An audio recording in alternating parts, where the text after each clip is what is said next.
If you like the Daniel Blair Show, you will love Main Event Moto. Come join producer Joe and I at patreon.com/maineventmoto, where we talk Supercross, we talk Motocross, and deliver 3 long-form podcasts per week with no commercials. Again, that's patreon.com/maineventmoto, or you can click the link in the bio. Thanks for watching, and enjoy this week's episode of The Daniel Blair Show. The Daniel Blair Show, sponsored by motosport.com, Mika Metals, Race Tech, ASV Inventions, and Guts Racing.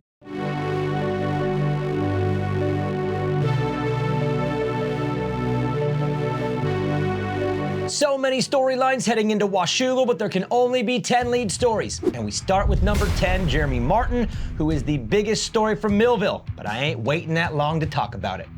J-Mart's last ride was absolutely legendary. It had me on the edge of my seat, and it may be one of the all-time performances in the history of motocross. Tell me a better one.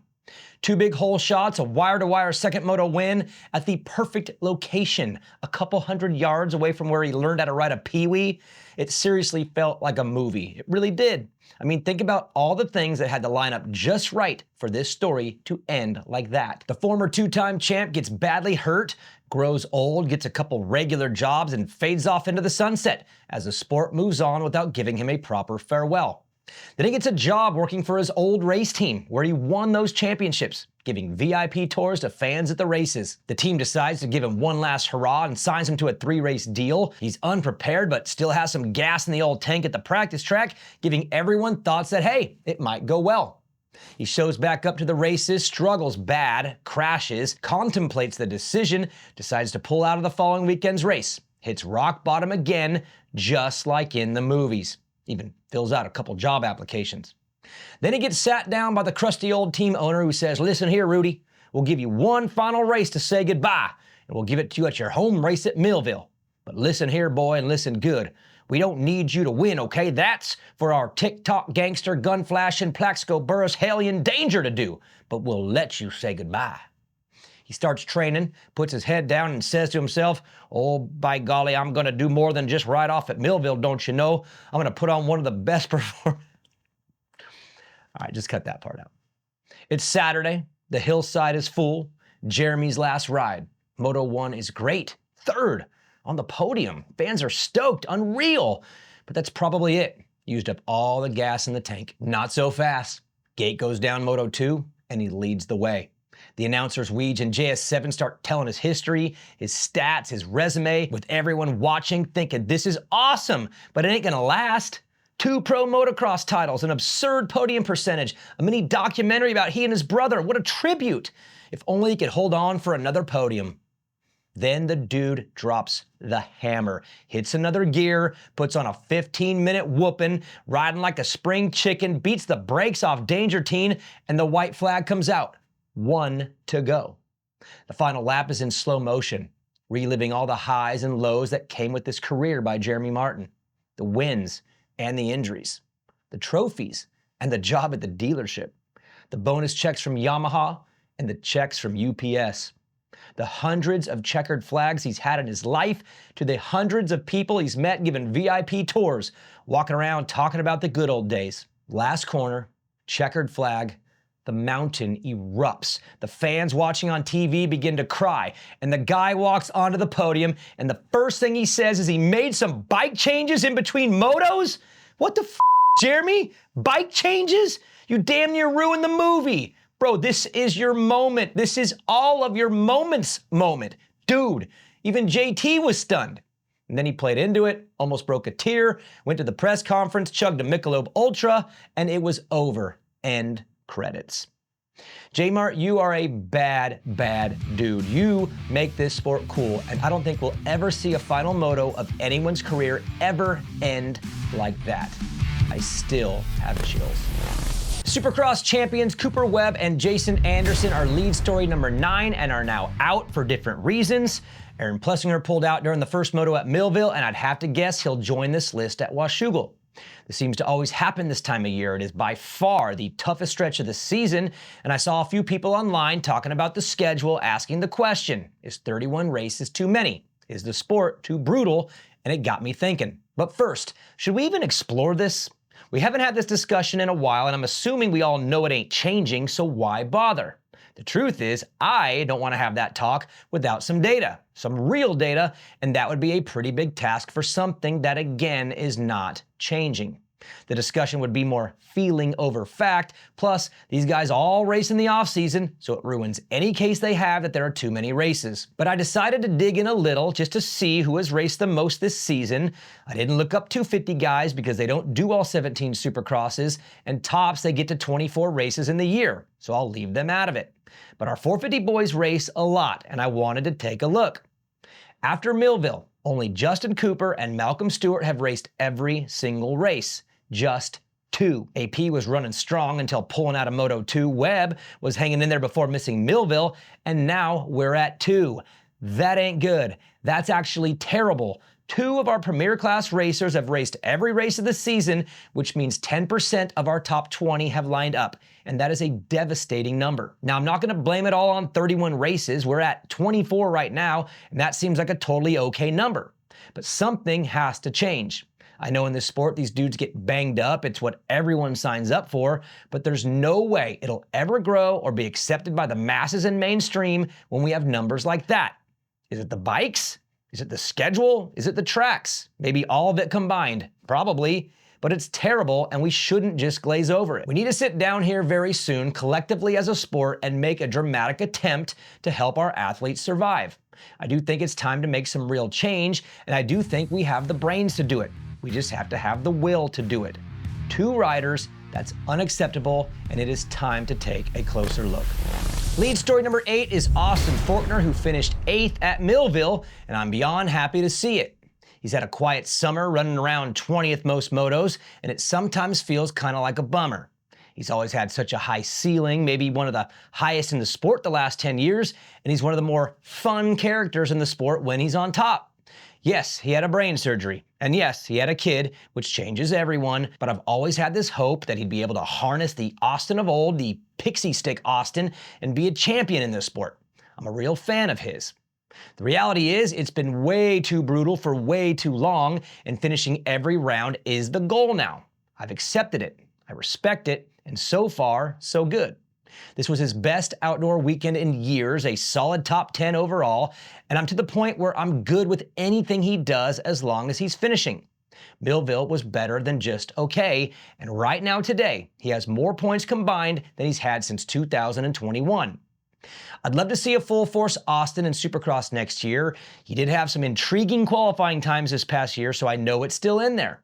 There's certain riders I just pull for, and I'd love to see him get on the box next winter. I do think it's possible, I think he's building towards it, and I'll be one of his loudest fans if he does. Lead story number 7 is a shout out for the attempt by Team USA in France at the FIM Junior World Championship. The weather came in and wrecked the track. Most of the Americans struggled, some had bike issues, but one had it all come together. Congratulations to Canon Zabinick out of Texas, who won the 65 class and put a big old number 1 on the board for the USA. That shouldn't be a surprise. This kid is good, always has been, and he led the team on a fun but brutal trip to Europe. Nice work, Canon. If you are an amateur family headed to Loretta's and want some podcasts to listen to on your drive, you can check out a new pod I'm doing with Greg Albertson of Game Moto called Everything Amateur. It's available on Spotify and Apple Pods, and we're previewing the ranch this week and next, and already have a bunch of shows up from the last few months. Last week we covered the 250B and Super Mini classes. This week will be 85s, 65s, 50s, and 125s, and we'd love to help you get through your long drive to Loretta's. The links to the podcasts are in the bio of this YouTube show. Enjoy. Hunter Lawrence is lead story number 6. He had a ridiculous Moto 1 victory, finished 2nd overall, and in my opinion, he is not a number 2 rider on a team. He's a number 1. And what does that mean moving forward? First off, that's the best he's looked on a 450 in my opinion. He always looks good, but that was powerful, dominant, playful. I mean, in reality, that looked like Jett, and it got me thinking. Will the brothers stay together forever? Will they be a Honda, Red Bull, Alpine Star duo forever? The easy answer is yes. It seems to work. They get along. The family is beyond tight. So yeah, of course, no issue. Together forever. But let's talk math. If Hunter is a true number one, which I think he is, and if he becomes Jett's number one rival, which is kind of already happening, how long does he accept a pay cut? Can Honda afford to pay two number ones? I know they have before. They did it back in the day, and they recently had Kenny and Chase, but Chase wasn't getting that kind of money. This is big money, way bigger money, and I believe Jett will be the highest paid rider ever if it's not already happening. I'd kind of like to know about this deal we've heard about. But if Hunter was a number two guy, it's no issue. They can afford that. Every team does. But to someone else, he'd be their number one. If I'm KTM, he's my number one over Eli. If I'm Ducati in a couple years, he's my number one. And will he be willing to take a pay cut to take number two money forever? Maybe. I'm guessing he's doing just fine, and I know how important the family unit is to the Lawrences, but my guess is there will be offers in the future that are bigger from multiple manufacturers, multiple gear brands, and maybe even multiple energy drinks. Someday, he will take a pay cut to stay where he's at, and it's probably sooner than later. He was second last summer, second in SMX last fall. He's about to get second again this summer, and we're at the point outdoors and in SMX that if I'm Jett, Hunter is my concern on the gate. In Supercross, we're not there yet, but might be soon.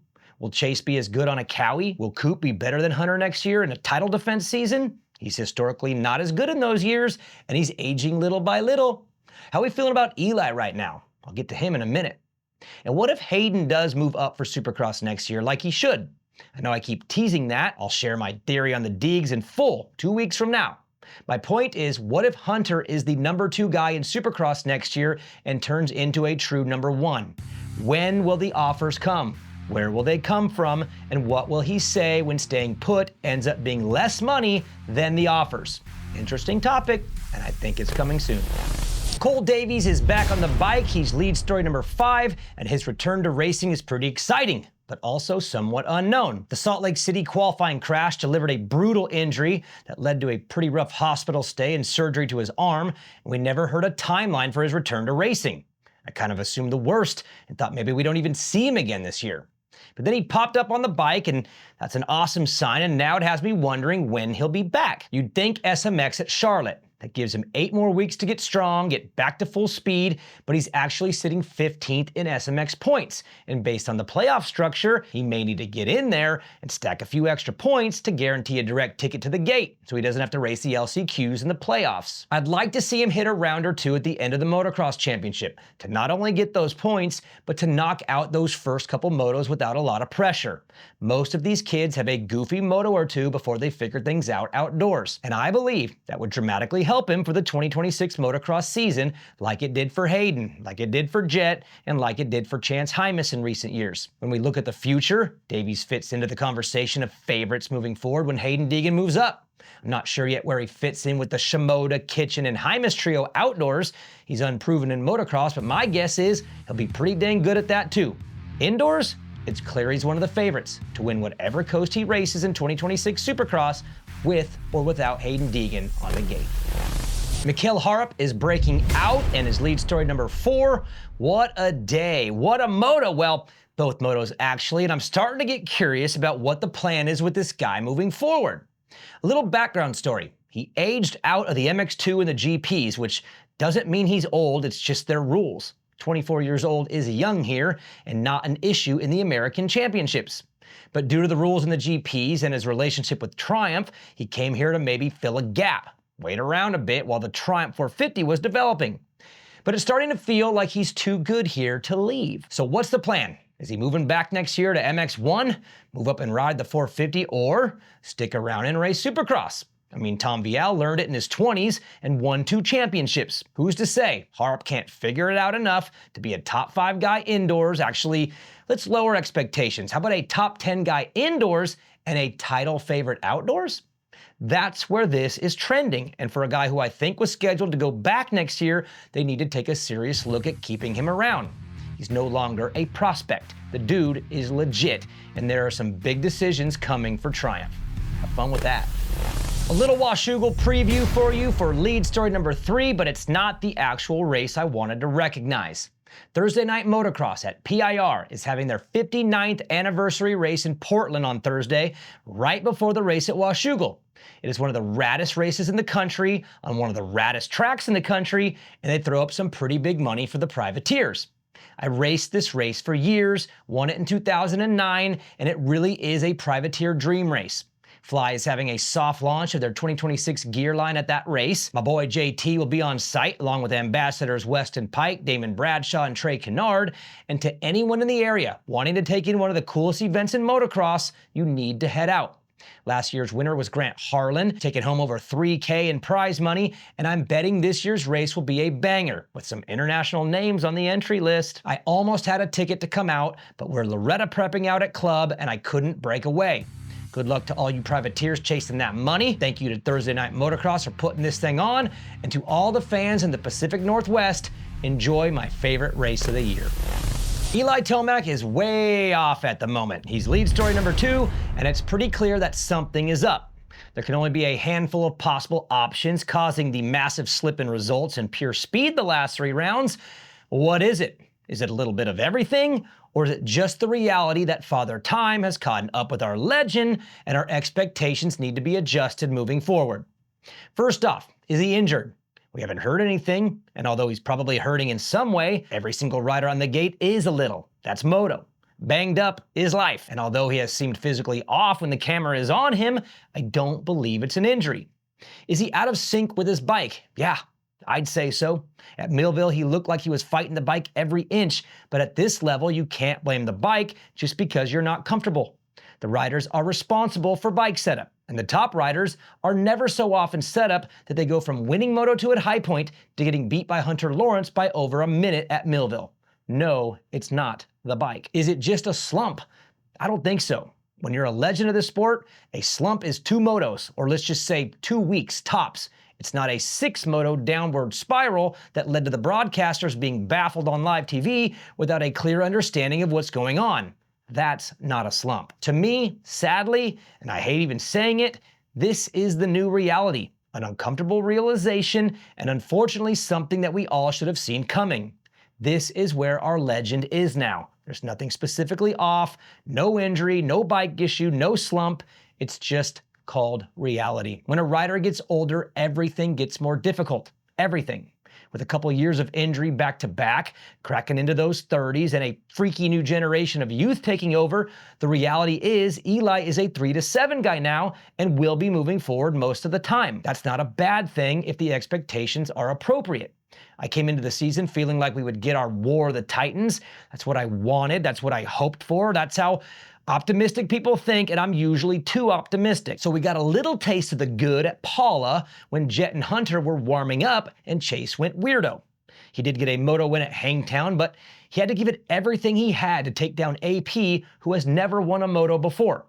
Then he got the moto win at High Point in the mud, but outside of that, he's had his hands full with Aaron Plessinger, and Justin Cooper this summer has fallen off dramatically midsummer at tracks he's good at, and now has gotten to a place where a podium moto would be considered a success.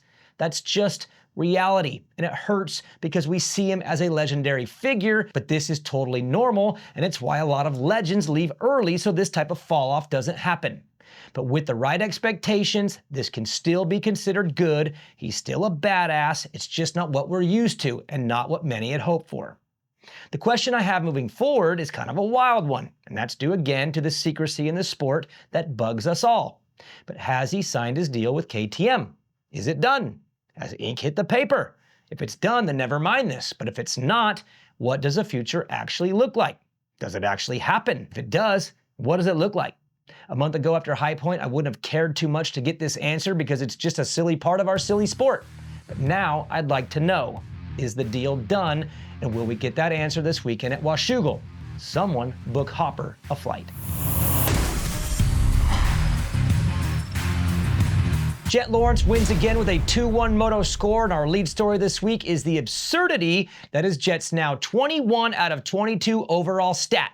It's almost laughable how dominant he is, and it leads me to ask you, the fans, a question about what you want as fans. Parity or domination? There's an argument for both when you break it down, and I know we're in the motocross season, but this type of dominance will most likely carry over into Supercross. You all know I'm a big believer in Deegs, on the track at least, but most of that belief is optimism and hope, because I want these two at war on and off the bike for pure entertainment reasons. I mean, who doesn't? But there's a chance Jett does go on a run indoors and outdoors, and I'm curious what you all think about that likelihood. First, here's some Supercross history for you. No defending champ has won the title since 2017, not one since Dungey. This has been the era of parity. Anderson, Webb, Tomac, Sexton, Lawrence. 5 champs, no defense. For context, Jeremy McGrath had a run of 4 and a run of 3. RC had a run of 3 and 2. Ryan Villapoto had 4 in a row, while the Dunge had 3 in a row. Inside this crazy run of dominance between the King and the Dunge was a period from 2006 to 2011 where there was no defending champs winning the title either. RC, Stu, and Chad Reed flipped it around a bit. So if Jett wins Supercross next year and goes on a run and stacks 3 to 6 titles straight, how will that feel compared to what we've had since 2017? It's an interesting question, and the difference between parity and dominance really is important, and each era brings its own advantages and disadvantages. Let's start with parity. When a sport has competitive balance, it creates a feeling where more have a legitimate shot at winning, and this keeps fans more engaged for longer stretches of the year.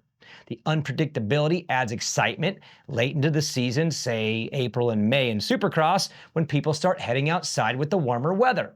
You get more surprise winners and more meaningful races deep into the calendar because the outcomes feel less predetermined.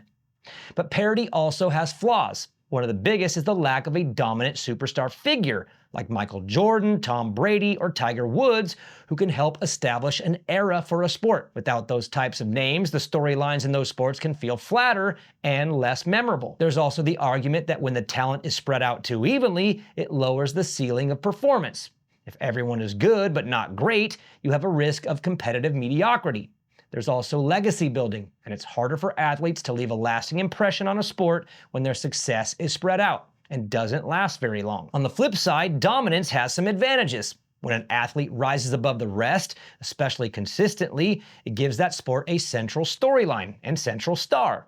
There's a clear hero or villain, and the chance to dethrone them becomes a season-long storyline. Dominant athletes also push the limits of performance. They force everyone else to raise their game, to innovate, and to adapt to a new level, like MC and RC did. Those two changed how everyone raced, and they took the sport to a new place on the bike itself. Jett is doing that right now. But dominance also has some downside. When one team in stick and ball, or one rider in moto wins too much, it can lower enthusiasm from the fans.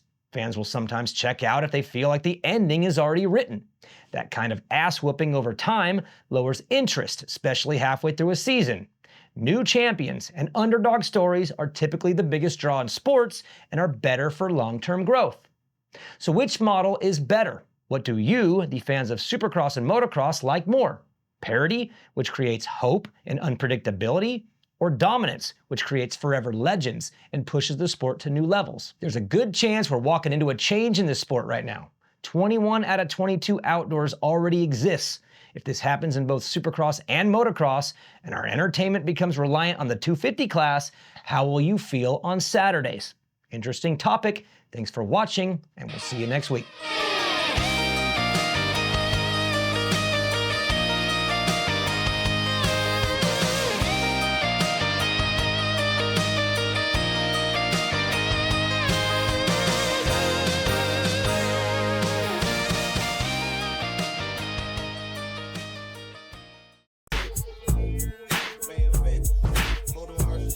Main event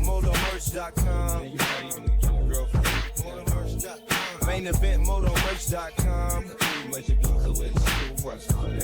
Main event motomerch.com.